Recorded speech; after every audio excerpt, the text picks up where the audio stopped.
Okay, hello everyone. Thank you all for tuning in to this week's episode of Planting Seeds, hosted by yours truly, the Garden Goddess. Today we'll be delving into another common herb that we all know and love, and that is lavender. Lavender, as we know it, for those of us that grew up in the countryside, has been used to ward away mosquitoes. For those of us that are on the West Coast, a lot of us use lavender in our skincare and in our hair and obviously in our candles because lavender has a world-renowned reputation for being a relaxing herb. But lavender doesn't just relax us, it also has a deep history dating back to 2,500 years ago, starting in Egypt, where it was very common for lavender to be used in the mummification process of Egyptian kings and queens. It also has been used in the medieval times, in the Renaissance times, specifically in France, for the maids and women that would come to the homes of the wealthy to clean.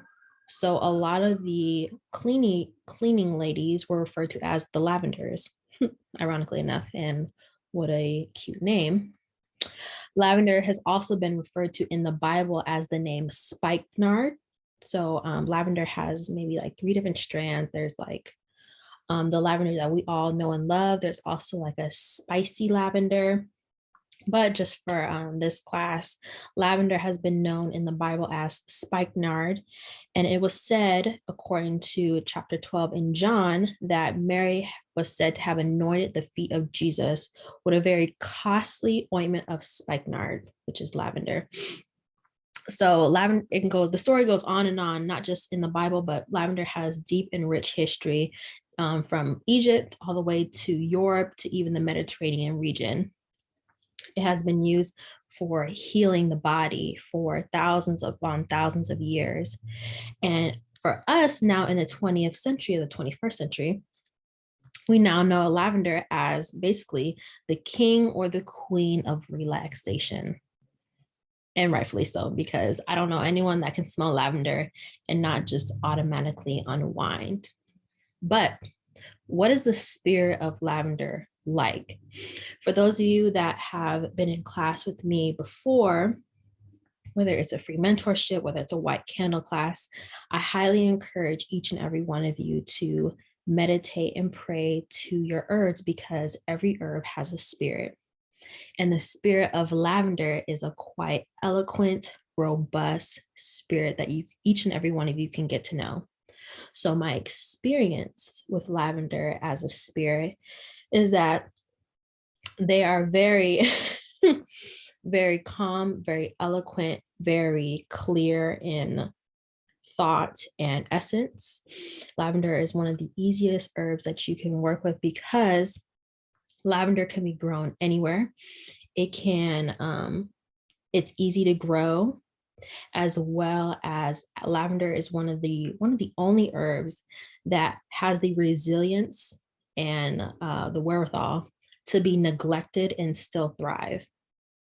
You can neglect lavender for months and it can still be used, which is very difficult to do with plants because a lot of plants, as we know it, if you have owned plants or you have planted your own gardens or attempted to try to maintain plants in your homes, if you neglect plants for a long period of time, they're going to die and good luck trying to revive them. So knowing what we know now about lavender, we can know that this is a very resilient plant. This is a very much so a plant that operates on their own accord, and a plant that has seen the world, a plant that has really their own signature vibration that really can't be matched by most other plants. Lavender is its own character, its own really vehicle of healing, and that's why we love it so much. And that's why everyone around the world knows lavender's name. You can't say lavender and no one not know what you mean, right? So in a magical property, lavender, as we know it, is very much so yang energy, meaning it carries a masculine energy, which makes so much sense as you study lavender because it's so firm, so protective, so powerful in nature. It's a very action oriented herb. Although it's relaxing, its goal is to get you to relax. And there's no denying that its very presence is going to change the energy within a room.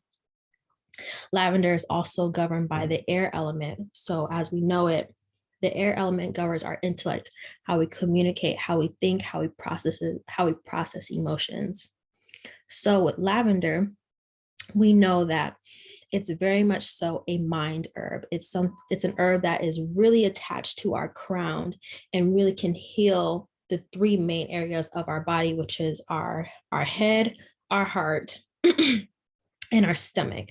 Those are the main chakras that really operate and navigate our body to be copacetic, to be in equilibrium.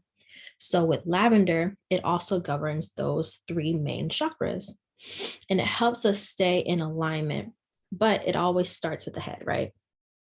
Lavender has the ability to not only clear our minds, but also clear our bodies internally and externally. Lavender is also the perfect herb to help control other people's minds and control other people's thoughts by just using that air element. Lavender in its intentions as we know it, for those of you that already have the book or have seen the introduction to this series, you'll know the books that I've referenced, and I'll also be referencing them now. A couple of the intentions that we know lavender to have are, helping with our anger, helping with our anxiety, helping us with our self-awareness, as well as balancing our emotions. Lavender also helps us overcome our internal challenges and help us with a clear mind and a clear third eye. Lavender also helps us renew ourselves internally and externally, as well as support our well-being, and the list goes on and on. So lavender as we know it, from just looking at these intentions, looking at their historical value, lavender is the herb of resilience. Lavender is the herb of overcoming and the herb of knowing. Lavender will always be an herb that you need to keep within your arsenal as a priestess, as a witch, or just as a person studying herbalism, because lavender is versatile not only in nature, but lavender is versatile within our bodies. Lavender is able to not only cleanse you spiritually, but lavender is able to cleanse your body from internal toxins, as well as calming the inner turmoil and the inner storms that each and every one of us faces from just our day-to-day life challenges. So, what kind of magic would I use with lavender as my leading herb, my main herb, or just as a supportive herb? I would use lavender in head blessing oils and head blessing washes. I would use lavender as a way of a protection bath. I will also use lavender in my mental health work. So if someone is suffering from anxiety, depression, scattered mind, issues with cluttered thoughts, or someone that's suffering from a spiritual clutter time in their lives. So if someone is stressing out or is just having a hard time staying grounded in thought and emotions, I would definitely use lavender.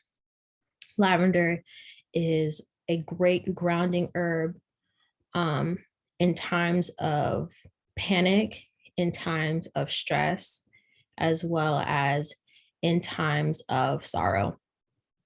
Lavender is one of the perfect herbs to help with a broken heart, as well as a broken spirit, because of its ability to be so resilient. So if you are someone that has not worked with the energy of lavender before and you would like to, this is one of the perfect beginner herbs to start with. You can get it in dried form as well as fresh form. My favorite way to get lavender, the form that I always use, is fresh. There's nothing like growing lavender in your garden, and it's so easy to grow that there's no reason that you shouldn't have lavender in in your arsenal or in stock. And if you're someone that deals with a lot of mosquitoes in your area or a lot of bugs, lavender is the perfect bug repellent naturally, so you don't have to deal with chemicals at all. And it's just a great herb, and you all should have it and check it out. So if you like what you saw and you would like to see more, please tune into my next episode of Planting Seeds. I will talk to you all very, very, very soon. And I love you dearly. Okay. Thank you so much. Bye bye now.